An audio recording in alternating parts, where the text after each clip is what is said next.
So now's the fun part. It's time to go look at homes.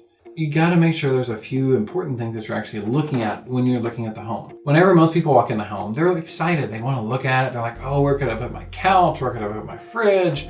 Is the space big enough for my fridge? Where can I put the kids' beds? All this fun stuff. But that's not really the stuff that costs you money over the years. We do need to look at that. The house needs to be functional for you and your family. We also need to be looking at how's the long-term viability of this home.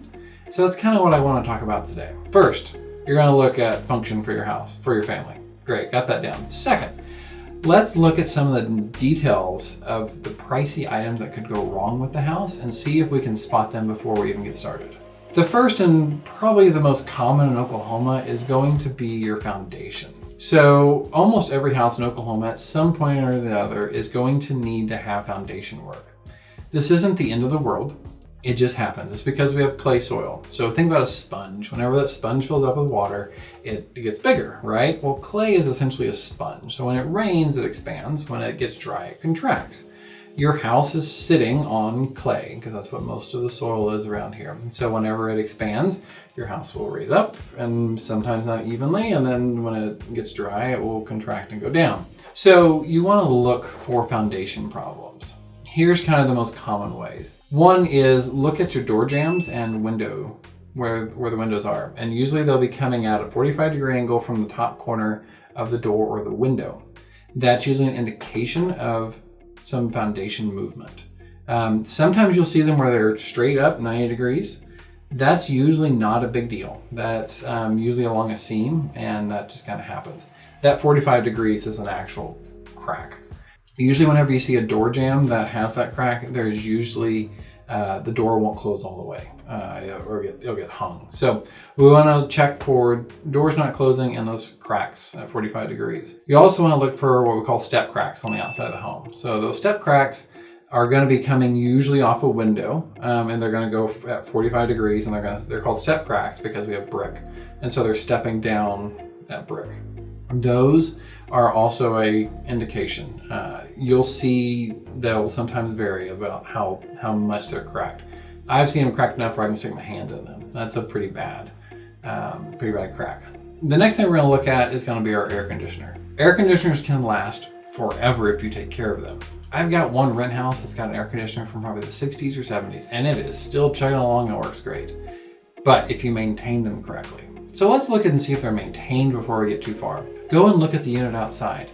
If it's caked in dust, it's working really hard to pull that air in to cool the house off.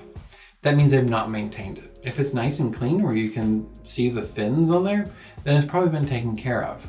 The other thing we want to look at is we want to look at what type of unit it is. So there's two main types of coolant that are used. There's R22, which is also called Freon, and there's R410A, which is also called Puron. So the Puron was required by the government starting in the early 2010s. And so from then to now, pretty much every air conditioner is going to have the Puron in it. Why does this matter to you? Well, the Puron is a lot cheaper than the Freon.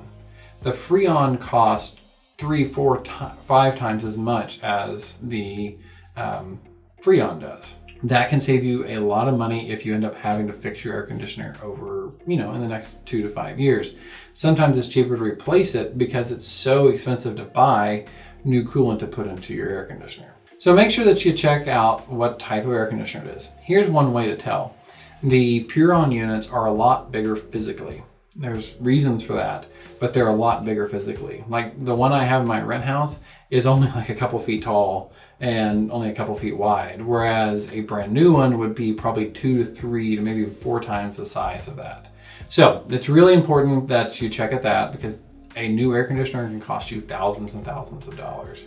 Next thing we want to look at is the roof. So if that roof is old, it probably needs to be replaced. In Oklahoma, we get enough hailstorms that you can usually get the insurance to pay for that roof replacement. What you don't want to run into is you don't want to buy the house, not have the roof replaced, and then your insurance comes out and refuses to cover it because they usually don't come out until after the policy has been activated. So you already closed on the house. This is now your house, and you can no longer get full replacement value on that roof because that roof is too old. So you want to look, you can usually look from the ground and see if there's something majorly wrong with it. If there's just little stuff, usually we can get the seller's insurance to replace it. Thanks for taking a minute to watch our video. We hope that you found this informative and helpful in your home buying process. We would be humbled if you would be willing to work with us, Rose Rock Realty, to help you in your home buying process. So feel free to give us a holler at 405-692-0663. Find us online at roserockrealty.com. Social media, Facebook, Rose Rock Realty, or here at our office at 121 West Main in downtown Moore. Thanks and have a good day.